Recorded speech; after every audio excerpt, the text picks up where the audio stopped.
கர்த்தர் நல்லவர், அவர் கிருபை என்றும் உள்ளது. ஆண்டவராகிய இயேசு கிறிஸ்துவின் நாமத்தினால் உங்கள் ஒவ்வொருவருக்கும் அன்பின் வாழ்த்துக்கள். தேவனுடைய கிருபையும் சமாதானமும் இன்றைக்கு உங்களுக்கு பெருகுவதாக. இன்று ஜூலை மாதம் 25ஆம் தேதி சனிக்கிழமை. பிரியமானவர்களே, இந்த நாள் நம்முடைய உபவாச கூட்டம், சென்னை உபவாச கூட்டம் நடைபெறுகின்றது. தேவ ஒத்தாசையோடு இந்த நாளிலே நடைபெறுகின்ற இந்த கூட்டத்திற்கு தேவ பிள்ளைகள் நீங்கள் கலந்து கொள்ளுங்கள். சென்னை மற்றும் அதை சுற்றிலும் இருப்பவங்க நீங்கள் வரலாம். நீங்கள் ட்ரெயின் வசதி உங்களுக்கு உண்டு, பஸ் வசதி உண்டு. பிரியமானவர்களே, இந்த நாளில் நம்ம ஆண்டவர் சமூகத்தில் எல்லாரும் தேவ பிள்ளைகள் ஏராளமான பேர் உபவாசத்தோடு வந்து கலந்து கொள்ளும் பொழுது தேவ வல்லமை பலமாக வெளிப்படும்.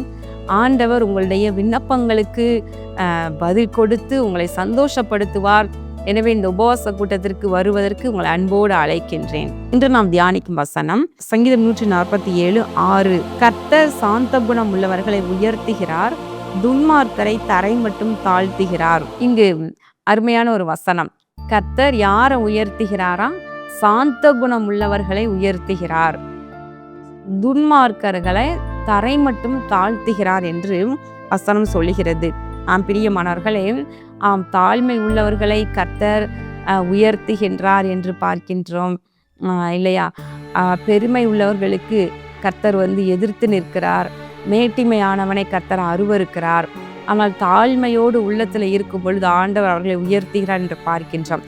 ஆனால் இந்த இடத்துல அதனோடு கூட கர்த்தர் சாந்த குணம் உள்ளவர்களை உயர்த்துகின்றாராம். சாந்த குணம் உள்ளவர்களை, தாழ்மை ஒரு பக்கம், இன்னொரு பக்கம் அமைதியாக சாந்தமாக இருக்கிற ஒரு குணம், நல்ல ஒரு குணசாலி, நற்குணசாலி என்று சொல்லிலாம் வேதத்தில் சொல்லப்படுகிறது இல்லையா?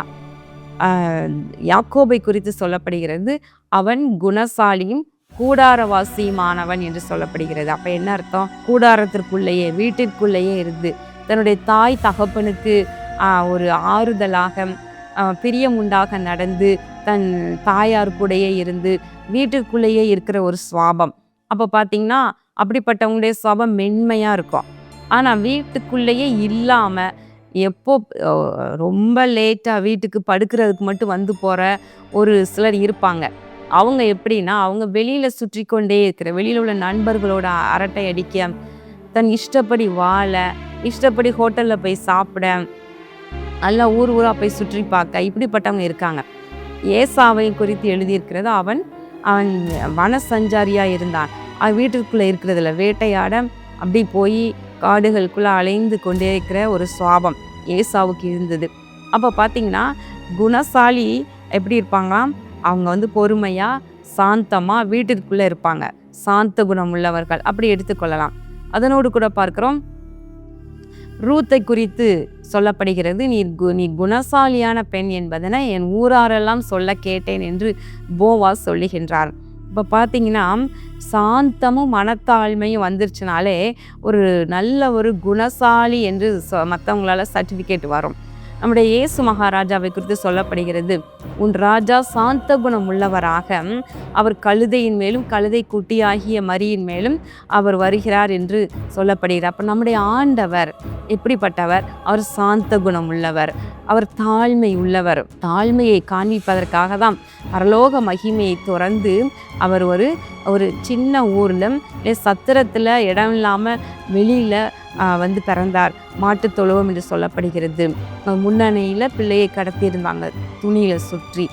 பிரியமானவர்களே, அப்போ தாழ்மையை காண்பிப்பதற்காக ஆண்டவர் இந்த பூமிக்குள்ள வருகையே, ஃபஸ்ட்டு என்ட்ராகிறதே அவருடைய தாழ்மையை அப்படி காண்பிக்கிறது. அப்புறம் சிலுவையில் மரண பரியந்தம் தன்னை தாழ்த்துகின்றார். தாழ்மையும் சாந்த குணமும் ரெண்டும் நம்ம இப்படி சொல்லலாம், ரெண்டுமே ரெட்டையர்கள் மாதிரி இல்லையா? ரெண்டும் பார்த்தீங்கன்னா அது தாழ்மையா சாந்த குணமா எல்லாவற்றையும் சகித்து கொண்டே இருக்கும். ஆனால் இந்த வசனம் சொல்கிறது, சாந்த குணம் உள்ளவர்களை உயர்த்துகின்றார். பொறுமையா சாந்தமா எல்லாவற்றையும் நம்ம அமைதியோடு சகித்து கொண்டே, எல்லாவற்றுக்கும் அமைதியா அதை ஏற்றுக்கொண்டே இருக்கும் பொழுது நம்முடைய சாந்த குணம் வெளிப்படுகின்றது. தன்னுடைய கருத்தை சத்தமா சொல்லி நிலைநாட்டணும் என்று சொல்லி, நியாயமே நம்முடைய பக்கமாக இருந்தால் கூட அதை ஒரு சிலர் அதை சொல்கிற விதம் இருக்குது இல்லையா?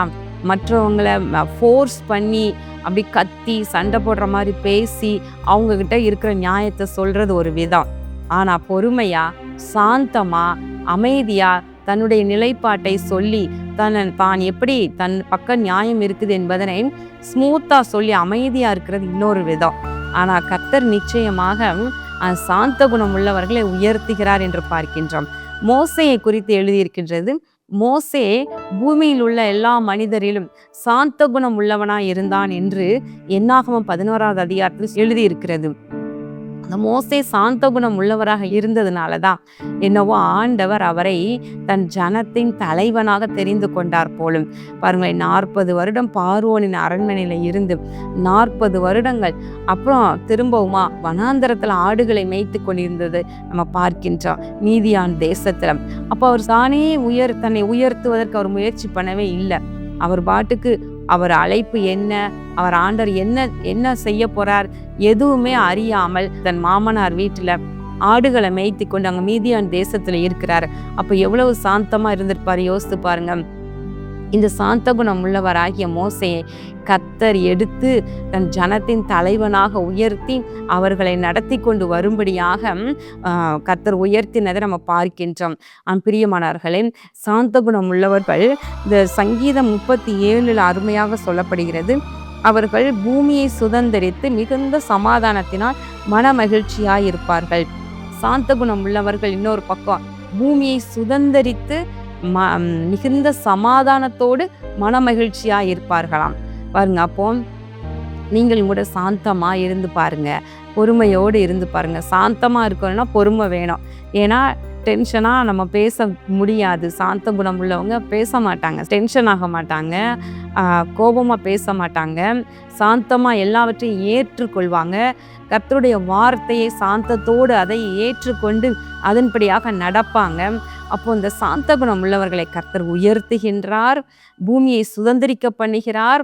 அதனோடு கூட சமாதானத்தினால மிகுந்த மனமகிழ்ச்சியாக இருப்பார்கள் என்று வசனம் சொல்லுகிறது. பிரியமானவர்களே, இது கஷ்டமான காரியம்தான் இல்லையா? இந்த பொறுமையாக இருக்கிறதும் சாந்தமாக இருக்கிறதும் எல்லாருக்கும் ரொம்ப கஷ்டமான காரியம்தான். ஏன்னா இந்த உலகத்தில் ஏதாவது 4 பேசினாதான் காரியத்தை சாதிக்க முடியும்னு சொல்லிட்டு எல்லாருமே ஓடிக்கொண்டு இருக்கிறாங்க இல்லையா? ஆனால் நம்ம பேசுவதனால அல்ல, நம்ம சாந்தத்தோடு இருப்போம். பேச்சிலே அல்ல, தேவனுடைய ராஜ்யம் பேச்சிலே அல்ல, செயலிலே இருக்கின்றது, பலத்தில் இருக்கிறது. அப்போ நம்ம அமைதியாக சாந்த குணத்தோடு சகல காரியங்களை நம்ம நிறைவேற்றுவோம். கர்த்தர் நம்மை பார்த்து கொண்டே இருக்கிறார். அவர் எப்பொழுது எந்த ஸ்தானத்தில் நம்மை உயர்த்த வேண்டுமோ அந்த ஸ்தானத்தில் அவர் உயர்த்தி அவர் மகிமை அடைவார். கண்களை மூடி ஜெபம் பண்ணுவோமா? எங்கள் அன்பின் பரலோக பிதாவே, இந்த நாளிலே நாங்கள் தியானித்த உடைய வார்த்தையின்படி சாந்த குணம் உள்ளவர்களை கர்த்தர் உயர்த்துகிறார், துன்மார்க்கரையோ தரை மட்டும் தாழ்த்துகிறார் என்று பார்த்தோம். தகப்பனே, உடைய வசனத்தின்படி உடைய கற்பனைகளின்படி ஆண்டவரே சாந்தத்தோடு நடந்து கொள்ள ஆண்டவரை ஒவ்வொருவருக்கும் கிருபை செய்வீராக. ஏற்ற நேரத்தில் ஒவ்வொருவரையும் நீர் ஆண்டவரை உயர்த்தி நீர் மேன்மைப்படுத்துவீர் என்பதில் சந்தேகமே இல்லை. ஒவ்வொருவரையும் நினைத்தருளும் ஆசீர்வதியும். இயேசு கிறிஸ்துவின் நாமத்தினால் இந்த ஜெபத்தை ஏறெடுக்கின்றேன் நல்ல பிதாவே, ஆமேன். கர்த்தர் உங்களை ஆசீர்வதிப்பாராக. ஆமேன்.